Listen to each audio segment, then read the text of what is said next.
Fala galera, e aí, tudo beleza com vocês? Bom, chegando aí na nossa segunda aula, né? Que é a aula de Introdução à Arquitetura e Desenvolvimento Web, né? Então se inscrevam no canal, curtam os vídeos, comentem, certo? Que eu vou ficar muito feliz aí. A gente tá recebendo críticas, a gente tá recebendo sugestões, enfim, que vocês estejam participando aí desse nosso projeto, né? Que é a gravação das videoaulas, certo? Para mais esse semestre que a gente tá estudando aí. Então, continuando aí, né? No caso, nossa série de aulas, hoje nós vamos estar começando a nossa primeira aula teórica, certo?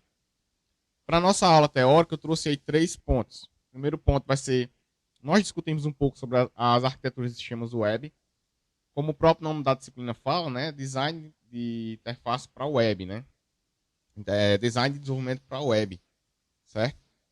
Então não adianta a gente desenvolver para uma interface web se a gente não souber o que é um sistema web, certo? Como é que ele funciona, quais são os elementos, enfim, todas as características que os softwares web eles possuem para que os desenvolvedores possam entender e assim desenvolvê-los, certo? Alguns princípios de JavaScript, então, nessa nossa primeira aula teórica, né, que é a aula 2, eu já falo um pouquinho sobre o básico de JavaScript, certo? E por fim aí, alguns exemplos que o slide ele tem para que vocês possam ir entendendo e para que a gente possa ir avançando ao longo das próximas aulas. Então, antes da gente falar um pouco sobre arquitetura, né, desenvolvimento web, é interessante a gente saber o que é um sistema web, né?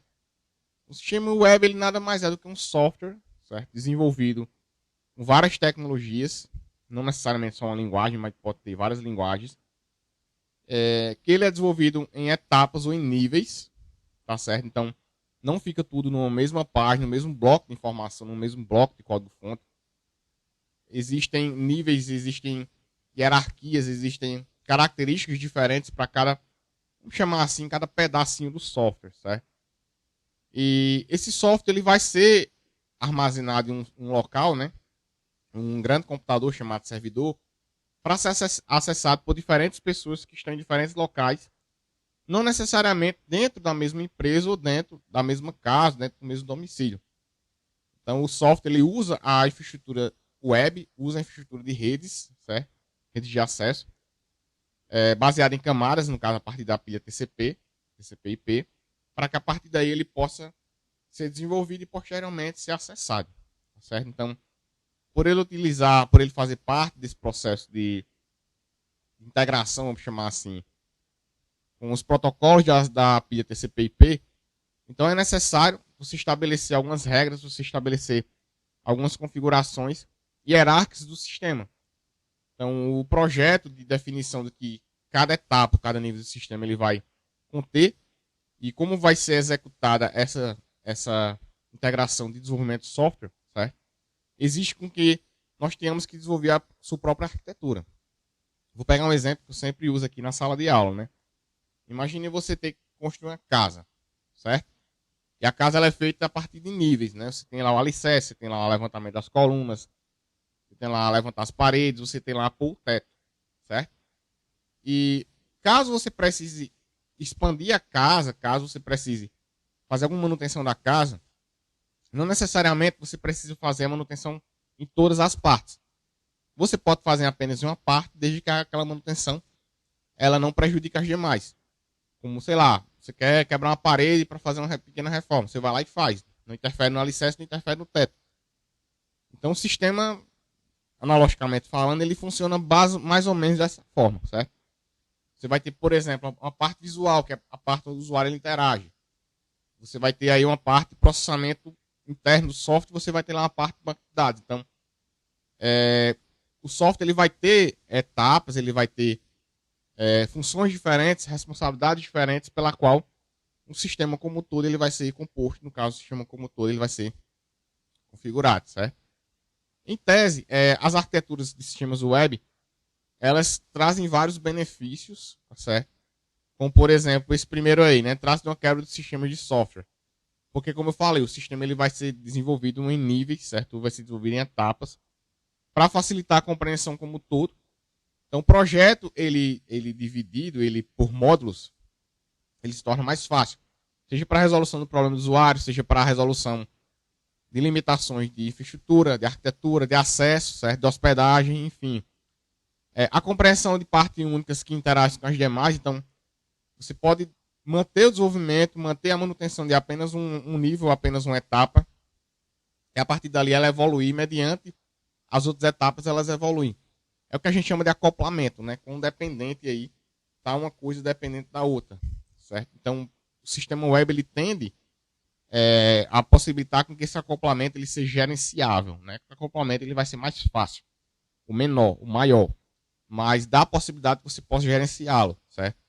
Permite a independência entre os serviços, então você pode desenvolver ou estender apenas uma parte do sistema, certo? E as outras partes elas serem estendidas ou desenvolvidas posteriormente. Não necessariamente você cria, sei lá, uma interface nova, você cria uma função nova, você cria uma tabela nova no banco e você tem que automaticamente integrar. Não, você pode ir projetando, você pode ir implementando e depois você vai subindo, descendo as camadas, né? Os níveis para que você possa estender no software. Reduz o acoplamento entre diferentes partes do sistema, foi o que eu acabei de falar, certo? Vai depender bastante da visão do programador, isso aí.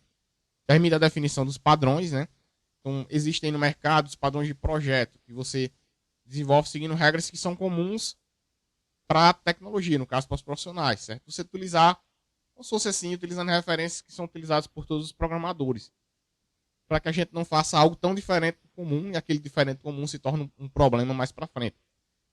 E pode compartilhar camadas entre software e serviço. Então, sistemas hoje em dia eles podem ser integrados, eles utilizam tecnologias que facilitam essa integração, facilitam essa atualização de uma maneira geral, né? Então, as arquiteturas de sistemas web, elas basicamente trabalham em 3 níveis, ou 3 camadas. A camada de apresentação, que é a camada, vamos chamar assim, a camada mais visual, certo? Aquela que o usuário interage diretamente. E é aquela em que ocorre ali um tratamento, né? Além das solicitações do usuário, um tratamento de informação, certo? Tanto em termos de captura quanto em termos de entrega para o usuário. A camada lógica, né, que é o conhecido back-end, certo? A apresentação, atualmente, ela é conhecida como front-end, vamos chamar assim. A lógica como back-end e a gerenciamento de dados é a persistência, certo? Que é a persistência, comumente chamada como banco de dados. A criação das camadas exige alguns critérios que são importantes a gente ter em mente, né? Primeiro é que cada camada ela resolve um problema específico. Então, antigamente o front-end, a parte visual, o pessoal pensava que era só estética. E isso aí vem mudado ao longo do tempo, porque tem a tendência de eliminar responsabilidades ou dividir essas responsabilidades entre os níveis. Então, imagine que antigamente o pessoal, toda a informação simplesmente passava pelo front-end e caía no back-end. E o back-end ele se sobrecarregava para fazer, sei lá, ações mínimas, atividades mínimas ou atividades simples. E hoje em dia o próprio front-end já faz isso, como o tratamento de um texto. Sei lá, o usuário vai digitar um telefone. Então tem que ter aquela quantidade de dígitos. Então não fica mais aquele campo em branco. Digita o telefone, o cara digita e vai para o front-end, para o back-end. Não. O próprio front-end já faz esse pré-tratamento. Se não tiver naquele padrão, a informação ela nem passa. Então ela volta para o usuário, certo? Mesma coisa do back-end e, logicamente, a mesma coisa da persistência. Ela envolvendo aí componentes diferentes. Então, existem tecnologias, existem formatos de desenvolvimento diferentes, existem uma série de regras diferentes pelas quais cada nível ele também vai possibilitar que seja desenvolvido. As camadas podem ser implementadas em um ou mais computadores e serviços. Com certeza. Imagina aí que tu tem um sistema que ele é simples. Você hospeda lá no servidor, todo mundo acessa. Mas imagine um sistema que ele tem uma gama de acessos, uma gama de ações complexas. Ele é acessado por muitas pessoas, a carga de acesso é alta, certo? Tem informações sigilosas ou sensíveis, então tu pode criar uma arquitetura que ela possa ser distribuída, que ela possa ser balanceada, né? Você criar um servidor de aplicação, você criar um servidor de banco de dados, você criar um servidor de autenticação. Então vai variar bastante a arquitetura do teu software de acordo com o teu tipo de problema que tu está resolvendo, né? A separação e uso de camadas irá depender da complexidade em questão, que foi o que eu acabei de falar. Então, quanto mais complexo for o software, mais assim, a maior será a exigência do desenvolvedor para projetá-lo. Certo? Acho que a palavra seria essa daí. Tratando, né, eu trabalhando nessa abordagem que vocês estão vendo aí, certo? No caso, nós vamos ter aí níveis que vão variar de acordo com a classificação. Camada de persistência, né, de baixo para cima aí, é aquela em que fica o banco de dados, né? Camada de lógica de negócio é o famoso back-end, onde fica lá as funções, os módulos, né? A estrutura de polimorfismo, que engloba os specs de produto, engloba as heranças, as hierarquias, as interfaces, as relações entre os objetos, certo? E a camada de apresentação é aquela camada de pré-processamento visual, o tratamento da informação a partir de funções que atualmente, como mais uma vez falei, né? Mais uma vez estou falando, já pré-processa a informação para chegar no nível posterior que vai ser o back-end. Eu trago aí até três. Aliás, trago até um exercício aí com 3 questões aí, né? Faça a correspondente entre as tecnologias web abaixo, em quais camadas elas atuam. Aí nós temos aí a camada de apresentação, a camada lógica, a camada de gerenciamento de dados, né? Eu vou passar o slide aqui, está sendo gravado o vídeo, então vão aparecer os 3 de uma vez. Mas na aula, né, funciona direitinho essa nossa pequena dinâmica aí. Então o SQL Server, logicamente, ele vai ser camada de gerenciamento de dados, porque o SQL Server ele é uma suíte aí de soluções da Microsoft, né, que trabalham com persistência, base de dados e gerenciamento de banco de dados. O CSS, que é o 2, é a camada de apresentação, porque a gente especifica estilos, né, de interface, estilos visuais. E o JSP é um framework da linguagem Java que possibilita o desenvolvimento de softwares web. Mesma coisa aqui para esse próximo exemplo aqui, né? Observe que só o que muda, na verdade, é a tecnologia, certo? Nós vamos ter o MySQL como sendo camada de gerenciamento de dados. O PHP como sendo aí camada lógica, né? Porque o PHP trabalha de back-end, vamos chamar assim. E o HTML é uma linguagem de marcação que vai trabalhar no front-end. Então nós vamos trabalhar na disciplina na camada de apresentação, certo? Com a linguagem JavaScript. As camadas lógicas de gerenciamento de dados, vocês vão aprendendo aí nas outras disciplinas, principalmente o pessoal do P1 que está chegando agora, tá joia? Então, a apresentação a gente já vai trabalhar com JavaScript, certo? E com frameworks e APIs que integram com JavaScript para que a gente possa aprender de uma maneira mais prática, né? Como o Angular, como o React, certo? E todo o processo de criação de uma apresentação, digamos assim, de alto nível para o usuário, utilizando essa linguagem, enfim, todos os elementos que ela tem, como parte de sintaxe, né? Como é que a gente cria variável, como é que a gente estende objetos, como é que a gente cria funções, os comandos de seleção, repetição e controle de saltos condicionais e por aí vai.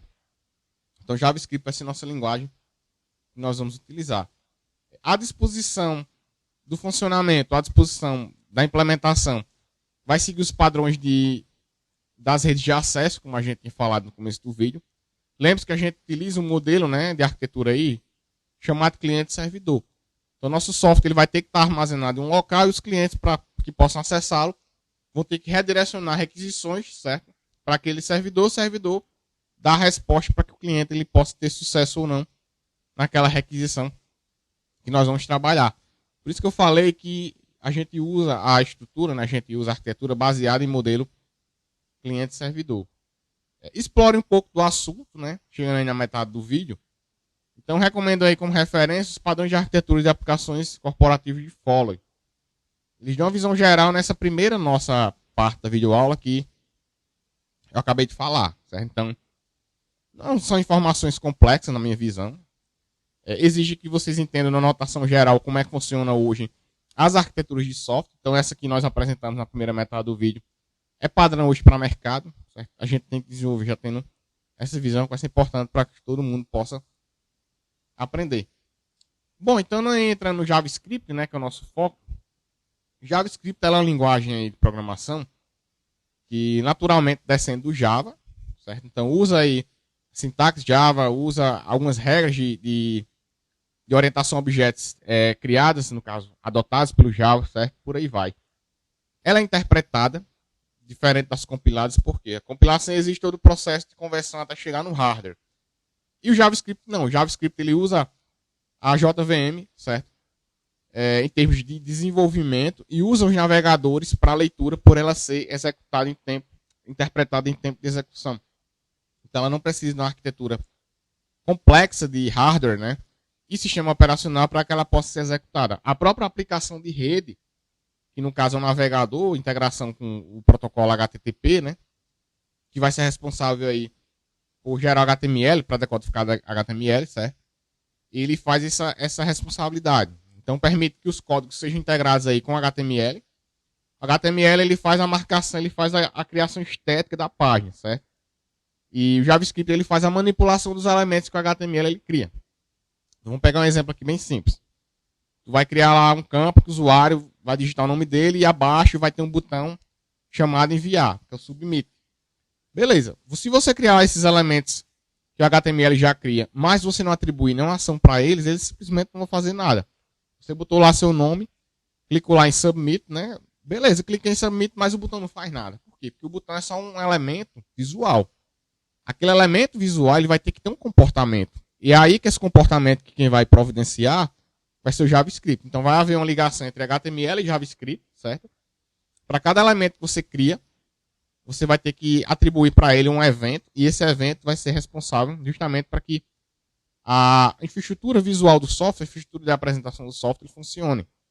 Então, tanto a integração no JavaScript quanto HTML, quanto CSS, quanto outras tecnologias que a gente vai estudar, são executadas na maioria dos navegadores atuais que a gente tem, certo? E a linguagem, né, no caso JavaScript é uma linguagem de programação, certo? E HTML é a linguagem de marcação. HTML não é linguagem de programação. São leves, são simples e leves, né? HTML simplesmente, ou basicamente, não tem muito segredo, né? São só o gerenciamento das tags dos elementos. E o JavaScript, ele é você entender a sintaxe dele para que você possa fazer esse processo de integração de uma maneira muito simples. Então, como é que funciona essa integração, né? Como é que eu insiro o JavaScript no HTML? Lembre-se, principalmente o pessoal que está chegando no P1 agora, que nós temos que seguir algumas regras básicas. A primeira delas é que o HTML ele vai servir perdão, o HTML ele vai servir como escopo da página, certo? Então a gente desenvolve de uma maneira hierárquica. A gente vai trabalhar com o sistema de tags, que essa tag significa abertura e fechamento de um elemento daquela linguagem, certo? E a tag, quando ela é aberta, ela vai ter que ser fechada, seguindo aí uma hierarquia de dentro para fora. Então, a primeira tag que eu abri vai ser a última que eu vou ter que fechar. Observe aí no slide que eu abro HTML, né? Menor HTML maior, certo? Não está no slide, mas lá abaixo vai ter que fechar esse HTML. Mesma coisa com o body, né? Então, esses códigos que estão de azul, eles são códigos de HTML. E o JavaScript fica dentro do HTML, certo? Então, observe aí que de vermelho tem o nome script. Então, se eu abro o script, eu vou ter que fechar o script, certo? A diferença é que eu vou ter aí uma barra, e essa barra aí vai vir antes do nome script para identificar onde é a tag de fechamento. Então, sempre que eu tiver a tag de abertura, eu vou ter que ter a tag de fechamento. Dentro desse código vermelho, eu boto o JavaScript e fora dele vai ser HTML. Eu trago até um exemplo básico aí de sintaxe, né? Então, o JavaScript ele tem várias características, certo? Dos quais a gente vai vendo ao longo das próximas aulas. Como essa aula é só nossa aula de introdução mesmo, básica, simples. JavaScript eu trago, por exemplo, que você pode criar aí variáveis com o nome var. Então, apesar de ser front-end, a gente também cria variáveis, a gente também cria fluxo, a gente também cria comparação, repetição, entre outras coisas, né? Com comandos parecidos com linguagem tanto de C quanto de Java, certo? Agora a diferença que é interessante vocês entenderem é a seguinte. Apesar do documento ele ter HTML, o documento ele não vai ser tratado como um documento de HTML. Ele vai ser como se fosse um documento de objetos. Por quê? Porque ali tem código orientado a objeto. Então esse documento, esse modelo de documento orientado a objeto, certo? A gente chama ele de DOM. Vocês vão entender mais para frente quando a gente criar nossos primeiros modelos de DOM. Mas aí já vai um primeiro, digamos assim, insight para vocês, né? Que cada DOM, que no caso vai ser cada documento, ou pode ser um arquivo, um conjunto de arquivos, vai variar de acordo com o teu tipo de aplicação, ele vai ter características, como por exemplo, quais são todos os elementos HTML que vão estar dentro dele, quais vão ser todos os eventos JavaScript que você agregou, você integrou com os elementos HTML, texto delimitado pelas tags, certo? Então, todo o teu comportamento que você implementou naquele documento, ele vai ter que estar dentro do DOM para que você possa fazer essa manipulação, né? Então aí a sintaxe básica para atributos do HTML ela é bem simples, certo? Exemplo, né? Tu clica lá um botão de enviar, como eu falei. E se você apertar naquele botão de enviar e não implementar nenhum evento nele, ele simplesmente não vai fazer nada, tá certo? Mas se você disser assim, ao clicar, faça, aí ele faz. Então, clicar no botão, alterar o foco do campo, concluir carregamento, ou submeter um formulário. Então, cada elemento que você cria no HTML, ele vai despertar ou ele vai possibilitar a realização de comportamentos. E é nesses comportamentos que o JavaScript vai entrar, porque você vai implementar cada comportamento desse. Então, é responsabilidade do programador fazer essa integração, né? Mais uma vez, criar um elemento que o HTML proporciona e baseado nos comportamentos que os elementos que o HTML ele possibilita você instanciar, você desenvolver qual vai ser o fluxo a partir do JavaScript, já que o JavaScript aí sim é a linguagem de programação. Eu trouxe aí um exemplo, pequeno exemplo, na verdade, para que vocês possam ver, para a gente finalizar essa primeira aula. Que observem aí que eu crio o escopo, né, HTML, lá embaixo fecho HTML, crio o body, fecho o body, né, e dentro boto o script, abre o script e fecho o script. O que tiver entre essas tags de script vai ser JavaScript. E o que tiver fora das tags de script vai ser HTML puro, né. E observe aí que dentro do script eu criei uma função chamada confirmação. Que ela pode ser chamada posteriormente em qualquer parte do escopo do documento, né, do DOM. E botei lá confirm, né, confirme, parabéns. Então, quando ela for chamada, ela vai exibir essa mensagem na tela, ou na janela, ou qualquer outro elemento que você criar. Abaixo, ou fora do script, eu cliquei, na verdade eu criei, um botão, que ele é um tipo button, né, então um tipo botão. E ao clicar, aí eu vou chamar a confirmação. Então, quando eu clicar no botão, certo? Ele vai chamar a confirmação e a confirmação vai exibir a mensagem de parabéns. E o nome do botão aí vai ser exibir. Porque o que fica entre essa primeira tag de fechamento da primeira de abertura, que fica entre a abertura da tag e o fechamento da próxima, é o texto que vai ser exibido no botão, né? Então, implementei esse código, né? No primeiro momento. Vocês podem usar qualquer ferramenta. Pode usar o Sublime, pode usar o VS Code, certo? Entre outras ferramentas, o OneCode, qualquer ferramenta, o Reply, né, .it, qualquer ferramenta de especificação, certo? Para que vocês possam ter essa visão geral. Então, só para finalizar, se alguém tiver dúvidas aí, entra em contato comigo por e-mail no Blackboard, comenta aqui nos vídeos, curte os vídeos, certo? Deixa tua crítica, tua sugestão, qualquer coisa que você quiser contribuir com as videoaulas. E lembre-se que a videoaula ela não é a base do aprendizado, ela é um complemento da aula. Nós estamos tendo aulas síncronas, certo? Não é EAD, é aula síncrona, ensino híbrido, combinado. Então a videoaula ela não serve como respaldo para aprender, certo? Ela é um complemento, ela dá suporte ao aluno e dá suporte ao professor. O cara perdeu a aula, o cara não quis assistir a live que vai ser gravada daquela aula, ele vai lá na videoaula, certo? Assiste quantas vezes quiser, para dar certos toques ou certos insights que o professor ele explica durante vários minutos, na verdade, mais de 2 horas durante a aula, certo? E que a gente tenta resumir aí nesses 23, 25 minutos de videoaula. Beleza, galera? Então encerramos aí nossa aula 02. Espero vocês aí na aula 03. Tá joia? Um abraço.